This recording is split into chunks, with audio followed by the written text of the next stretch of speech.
Hello दोस्तों, स्वागत है आपका हमारे यूट्यूब चैनल कॉमिक फैन पर। रन है नागराज और सुपर कमांडो ध्रुव की कॉमिक्स अवशेष का तीसरा और अंतिम भाग हेड्रोन। इससे पहली कॉमिक्स थी चुनौती। चलिए शुरू करते हैं। ब्रह्मांड पर ऐसा खतरा पहले कभी नहीं मंडराया। किसी ने आज तक ईश्वरीय नियमों को चुनौती देने का ऐसा साहस कभी नहीं किया था। ब्रह्मांड की हर वस्तु एक ही समय काल में असंख्य भिन्न भिन्न परिस्थितियों से गुजर सकती है और ऐसी हर परिस्थिति के लिए एक अलग आयाम होता है। यानी असंख्य परिस्थितियों के लिए असंख्य आयाम, यानी असंख्य नागराज, और उनके निशाने पर है एक नागराज। पर आयाम खुद भी किसी के निशाने पर है और वह है ब्लैक होल की विनाशकारी शक्ति। ब्लैक होल जिसका जनक है संजय गुप्ता, पेश करते हैं हेड्रॉन। राज कॉमिक्स है मेरा जनून। उफ, ये तो मेरे लिए भी जहर है।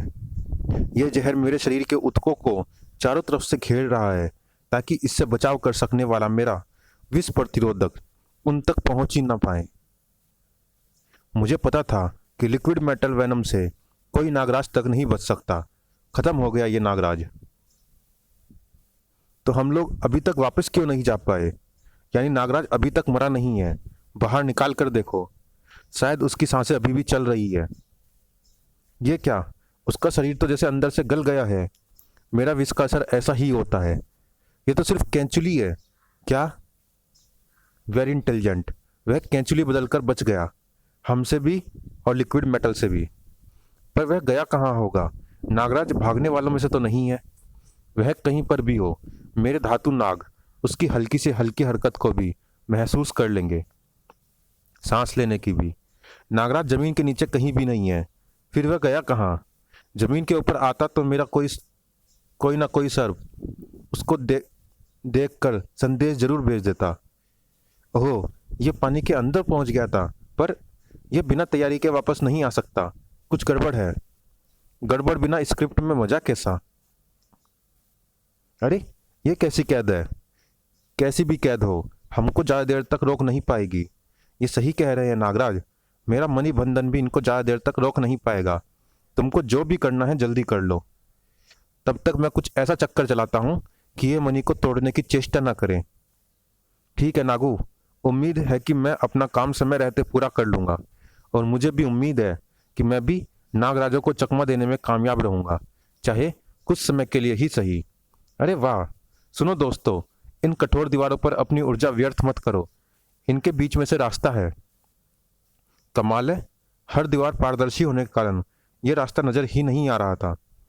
अब हमें बाहर निकलने में देर नहीं लगेगी और उस दुष्ट का सिर तोड़ने में भी, जिसने हमको यहाँ पर पहुंचाया है। घूमो घूमो, ये तो भूल भुलैया जाल है। घूम फिर कर फिर वहीं पर आप पहुंचोगे। इस उलझती गुत्थी का हल यहाँ पर था। तुमको ये सारी बातें जिसने बताई वह हमारा तुम्हारा सभी का दुश्मन है ध्रुव, और तुम उसकी बात का भरोसा कर रहे हो? बिल्कुल नहीं कर रहा पापा, और आप भी मत कीजिए। बस बस यही बात आप मेरे सिर पर हाथ रखकर कह दीजिए। अगर तुम ऐसा चाहते हो तो ऐसा ही सही, क्योंकि सच तो यही है कि तुम मेरे बेटे हो। तुम मेरी पहली पत्नी की संतान हो, और यह बात रजनी भी जानती है। मैं आपकी पहली शादी और पत्नी की मृत्यु की बात जानती हूँ, पर मुझे तो आपने बताया था कि जन्म देते वक्त माँ और बेटे दोनों की मृत्यु हो गई थी। क्योंकि मुझे भी यही पता था। आदमियों पर कभी भरोसा नहीं करना चाहिए। यह सच्चाई खुद मुझे एक हफ्ते पहले पता चली है। ध्रुव मेरा वही बेटा है जिसको मैंने मरा समझ लिया था। यह मेरे लिए पक्के तौर पर जानना बहुत जरूरी था, क्योंकि उस मरे बच्चे का मैंने अपने हाथों से अंतिम संस्कार किया था। पता चलते ही आपको डीएनए टेस्ट करवाना चाहिए था। मैं पुलिस कमिश्नर हूँ रजनी। मैं जानता हूँ कि आजकल डीएनए टेस्ट में भी गड़बड़ी करना बहुत आसान है। मुझे पक्के सबूत चाहिए थे। तो क्या थे वे सबूत? जिसने भी यह खेल खेला था, जिसने भी मेरे जिंदा बच्चे की जगह कोई मरा बच्चा रखा था, वह जरूर मुझ पर और ध्रुव पर नजर रख रहा था। वह मेरे और ध्रुव के डीएनए टेस्ट में गड़बड़ी कर सकता था। इसलिए मैंने ध्रुव की मृत माँ के उन बालों के डीएनए से ध्रुव का डीएनए मैच कराया, जो मैंने यादगार के तौर पर संभाल कर रखे थे। डीएनए परफेक्ट मैच हुआ और मेरा शक दूर हो गया। पर डैड, आपको यह शक हुआ क्यों कि ध्रुव आपका ही बेटा है? वो मुझे एक अनजान कॉल आई थी। अनजान कॉल? ये भेद खुलने के ठीक हफ्ता पहले। आप तो ठीक से झूठ भी नहीं बोल पाते। आप लोग झगड़िए मत। मुझे तो जानना था, मैंने जान लिया है। मैं जान गया हूँ कि जिन सामाजिक मूल्यों के लिए मैं लड़ाई कर रहा था वे मेरी अपनी ही जिंदगी में नहीं थे। ध्रुव, इससे इससे कोई फर्क नहीं पड़ता बेटे, मेरा विश्वास करो। ध्रुव, सच यही है। भैया, अब क्यों भाग रहे हो? अब तो तुम ऑफिशियली मेरे भैया हो। रुक जाओ भैया। अरे, इतनी तेजी से कहाँ जा रहे हो? लगता है आज किसी बहुत प्यारी चीज से अपॉइंटमेंट है और तुम लेट हो गए हो। सही कहा ताशा। कितनी प्यारी? मुझसे भी ज्यादा प्यारी। उससे मिलने के बाद किसी और से मिलने की जरूरत नहीं रहती ताशा। मौत से। ये क्या बेवकूफ़ी है ध्रुव? अपना हाथ दो। टीवी पर तुम्हारी न्यूज़ मैंने भी सुनी है। सब बकवास है। सब सच है ताशा। मैं सच में अनाथ होता तो ज़्यादा अच्छा था, पर मैं तो एक झूठ की औलाद हूँ। अब तो मैं अपराधियों तक से नजरें नहीं मिला सकता। नहीं ध्रुव, नहीं। ये बातें तुमको मैग्नम ने बताई है। पर मैग्नम को किसने बताई, ये जानते हो तुम? मैं वही बताने तो आई थी। ध्रुव, नो। हम इसका पीछा कर सकते हैं, कोशिश जरूर कर सकते हैं। आओ चलो। अब नागराज तो वापस आने से रहा और ध्रुव वापस आ ही नहीं सकता। अब इनके सहारे पर बैठी दुनिया को हमारे सामने घुटने टेकने में ज़्यादा वक्त नहीं लगेगा। पर ध्रुव को मारना जरूरी था क्या, वो भी इस तरह? हाँ, पब्लिक को यह जानकर और धक्का लगना चाहिए कि वे अब तक एक कमजोर इंसान पर सुरक्षा की आस लगाए हुए थे। ये झूठ है और इस झूठ का खुलासा मैं करूंगी जनता के सामने। ध्रुव की मौत का सच मैं बताऊंगी जनता को। सच तो यही है, मेरी बेटी का एक नकारा इंसान से पीछा छूट गया है। ध्रुव को आप लोगों ने झूठी चाल से मारा है। बस मुझे ये पता करना है कि ये आपने किया कैसे। ये हम तुमको जरूर बताएंगे मेरी भोली बहन। पर अच्छी बहनियां घर की बातें बाहर नहीं करते और तू तो एक अच्छी लड़की है, इसलिए पहले हम तुझे बंद करेंगे फिर कहानी सुनाएंगे। इसको ले जाओ यहाँ से। अभी यहाँ पर जरूरी काम हो रहा है। नागराज की समस्या अभी तक सुलझी नहीं है।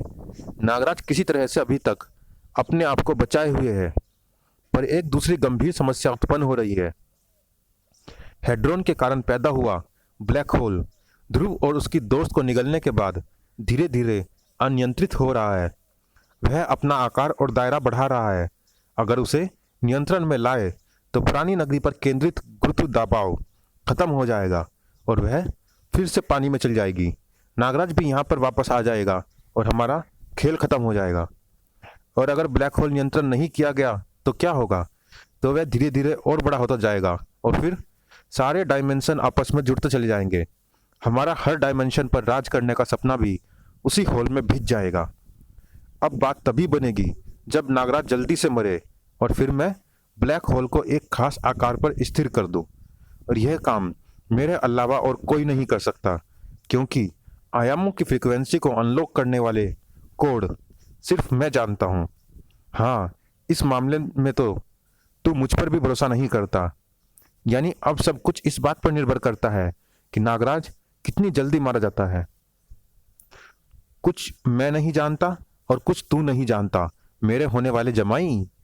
तेरा शॉर्ट सर्किट इसलिए हो रहा है कि उस पृथ्वी के नागराज का एक अंश नागरानी वाले आयाम में भी है, और अंश होने के कारण उस छोटे से नागराज की फ्रीक्वेंसी नागराज से मैच करती है।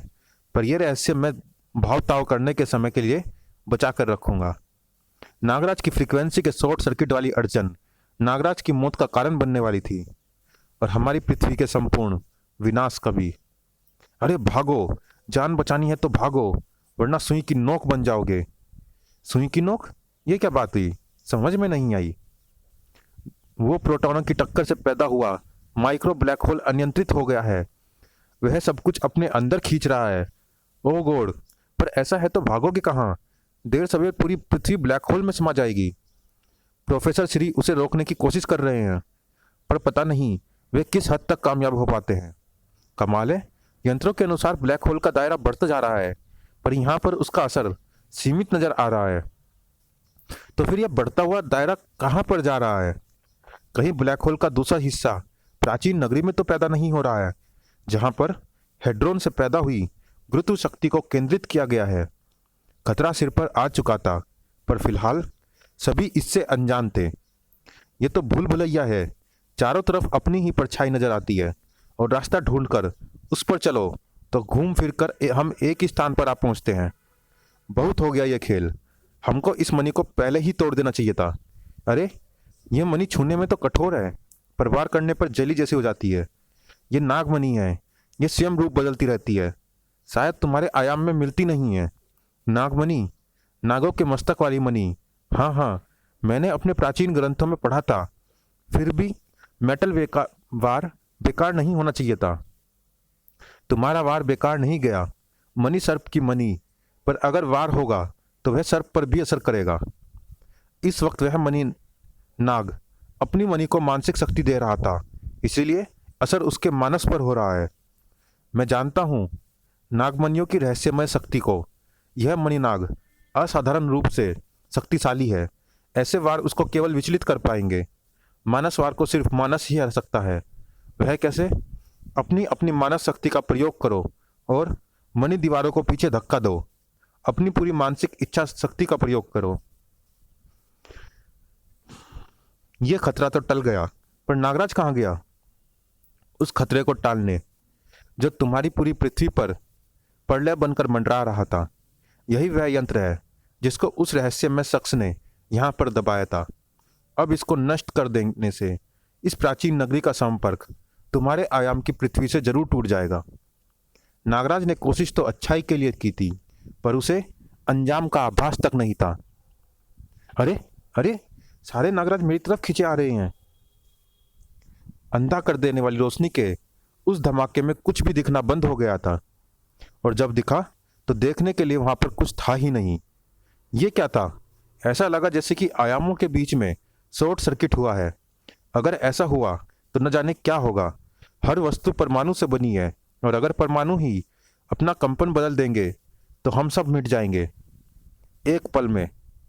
फिलहाल तो मिटने की नहीं, बनने की बारी लगती है। क्या मतलब? स्क्रीन पर देखिए सुप्रीम मैग्नम। अरे, ये धमाका तो खुशखबरी का धमाका था। मैचिंग पूरी हो गई, यानी इसमें अड़ंगा डालने वाला नागराज मर गया। यानी अब ब्रह्मांड मेरी मुट्ठी में है। मेरी नहीं, हमारी मुट्ठी में बोलो डार्लिंग। देखो ना, डैड को बुरा लग रहा है। हम सब एक है डार्लिंग। अब ग्रामर पर ध्यान देना छोड़ो और पूरे ब्रह्मांड को मुट्ठी में करने की तैयारी करो, क्योंकि अब ब्रह्मांड के हर आयाम का एक एक परमाणु हमारे इशारे का गुलाम है। नमूना देखो। 1 मिनट, उस नागराज की पृथ्वी पर हेड्रोन कोलाइडर से पैदा हुए ब्लैक होल का क्या करना है? अरे, उसको हाथ भी नहीं लगाना है। वही तो हमारी मुख्य शक्ति है, जो अपने गुरुत्व पर आयामों को इतना करीब बांध कर रखे हुए है। इसको रोका तो हमारी शक्ति चली जाएगी। उसको अभी और बड़ा होने देना है। उसके बाद उस पृथ्वी को आधा निगलने के बाद ही स्थिर करना है। नागू, क्या हुआ तुझे?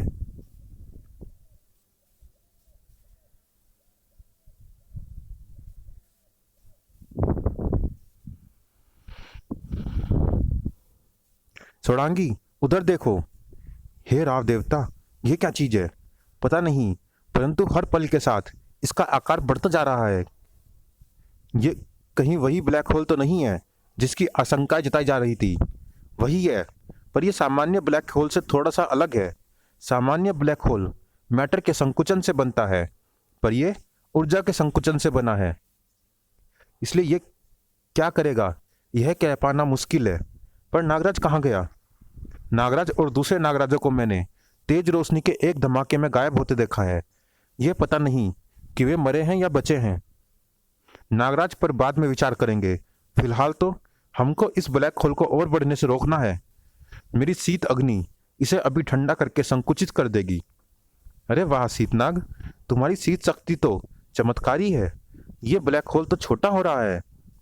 ब्लैक होल छोटा जरूर हो रहा था, जैसे अपने शिकार पर छलांग लगाने के लिए चीता अपने शरीर को सिकोड़े और फिर शिकार पर झपट पड़े।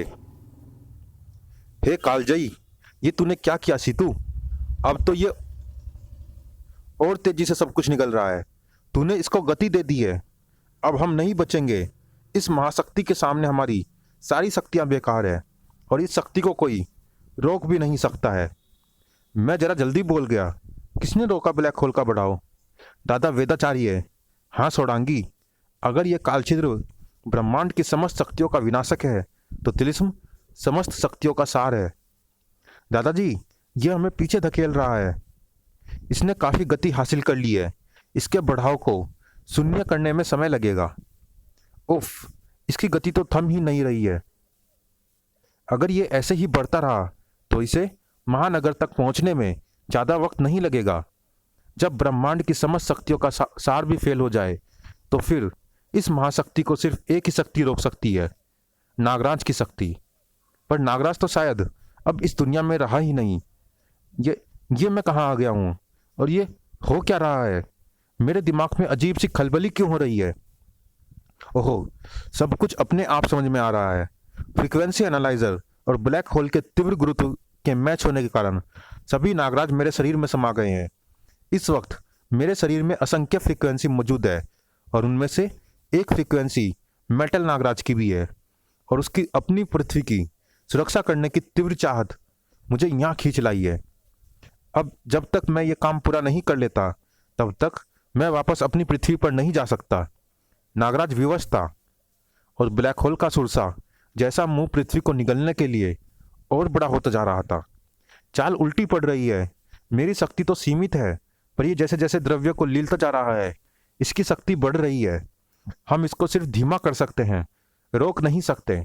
तो क्या ऐसा कोई भी नहीं है जो हमें बचा सके? ध्रुव कहाँ पर है? वह सामने क्यों नहीं आ रहा? हमारा काम हो गया है तासा। अब तुम जहाँ चाहे वहाँ जा सकती हो, जिसको जो चाहे बता सकती हो, पर तुम जाओगी कहाँ? तुम्हारा एकमात्र सहारा ध्रुव तो तुमको अकेला छोड़कर मौत के मुंह में कूद गया। वैसे मेरे दिमाग में एक ऐसी जगह है जहाँ से तुम कूदोगी। सीधा जाओगी अपने ध्रुव के पास और वह जगह है 226वीं मंजिल ली ये खिड़की। बाय तासा, ध्रुव से मेरी हाय कहना। व्हाट द, क्या हुआ? मैंने तासा को नीचे गिराया था, पर क्या हुआ? नीचे देखो। अरे ये कौन हो सकता है? इस पृथ्वी पर ऐसा कौन सा रक्षक या भक्षक पैदा हो गया? अभी इसके फ्रीक्वेंसी प्रिंट से पता करता हूं कि ये कौन हो सकते हैं। जल्दी करो, वे दूर जा रहे हैं। डैम इट, ये क्या हो रहा है? शायद मेरा गैजेट काम नहीं कर रहा है। पर क्या हुआ क्या मैग्नम? इनकी फ्रीक्वेंसी को मैं पकड़ नहीं पा रहा हूं, ऐसे जैसे कि इनकी कोई फ्रीक्वेंसी है ही नहीं। ये तो असंभव है मैग्नम। फिलहाल ये असंभव ही सच लगता है। इस नए खतरे पर ध्यान देना पड़ेगा। कौन हो तुम लोग? मुझे मरने से क्यों बचाया? हम चाहते हैं कि तुम दुनिया को बताओ कि मैग्नम के पीछे तुम्हारे पिता रोबो का हाथ है। ध्रुव के नाम पर जो कलंक लग रहा है उसे धो डालो, ताकि जब तुम्हारा ध्रुव वापस आए और वो अपराधियों की आंखों में आंखें डालकर देखे तो वे फिर से थर थर कांपे। ध्रुव जिंदा है, पर वह दुनिया के सामने तभी आ पाएगा जब तुम उसके माथे का कलंक मिटा दोगे। पर कैसे? इस न्यूज़ चैनल के स्टूडियो में जाकर बयान दे डालो। मैं समझ गई। क्या लगता है यह तरीका काम करेगा? सच्चाई हमको पता है, पर इस लड़ाई को शारीरिक स्तर पर नहीं, मनोवैज्ञानिक स्तर पर ही जीता जा सकता है। अब हमें अपना नया मोर्चा खोलना है। घटनाचक्र तेजी से घूमना शुरू हो गया था। मैग्नम, डैड, तासा, हुफ, तासा प्रेस कॉन्फ्रेंस कर रही है। वह नालायक लड़की जो बकती है बकने दो। ज़्यादा से ज़्यादा वह यही बताएगी ना कि ध्रुव अभी जिंदा है। ये क्या बकवास है? सब जानते हैं कि ध्रुव मर गया, पर उसकी बॉडी कहाँ है?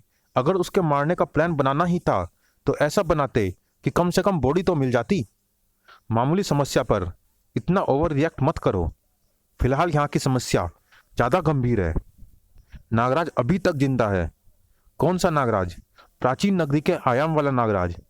उसी के कारण तो शॉर्ट सर्किट हो रहा था। फिर उसके मरे बगैर मैचिंग पूरी कैसे हो गई? पता नहीं, और ये पता करने का समय भी नहीं है। पर दिक्कत क्या है? अब तो हर आयाम की फ्रीक्वेंसी हमारे कमांड में है। एक बटन दबाओ और उस नागराज की फ्रीक्वेंसी को डिलीट कर दो।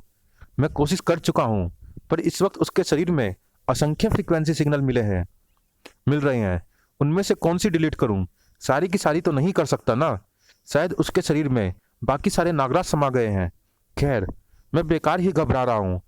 अब वह हमारे लिए कम से कम खतरा तो नहीं बन सकता। और इस वक्त वह एक अनजान स्थान पर अनजान शत्रु के सामने है। वह वहां से वापस नहीं आएगा। आएगा भी तो जाएगा कहाँ? तब तक उसकी पृथ्वी को तो ब्लैक होल निगल चुका होगा।